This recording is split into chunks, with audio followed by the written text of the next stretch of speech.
કઈ થીમ ચાલે છે આપણી અત્યારે? વાહનો. કઈ? તો તમારે બધાએ મને રોડ ઉપર ચાલતું એક એક વાહનનું નામ બોલવાનું છે. સ્નેહલબેન બોલો, રોડ ઉપર શું ચાલે? રિક્ષા. Very good. યશવીબેન શું ચાલે?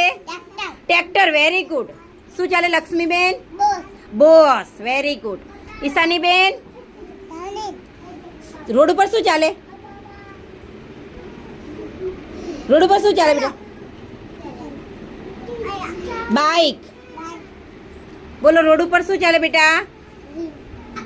રોડ ઉપર ચાલતા વાહનો? બાઇક. Very good. શીતલબેન, રોડ ઉપર શું ચાલે? ગાડી. Very good. દુર્ગાબેન, રોડ ઉપર શું ચાલે? સાયકલ. ક્યાં ચાલે? રિક્ષા. Very good. ચલો, રોડ ઉપર શું ચાલે બેટા? રિક્ષા. રોડ ઉપર શું ચાલે? ટ્રેક્ટર. રોડ ઉપર શું ચાલે? બાઇક. રોડ ઉપર શું ચાલે? ટેમ્પો. રોડ ઉપર શું ચાલે? એમ્બ્યુલન્સ. Very good. તાલી પાડો.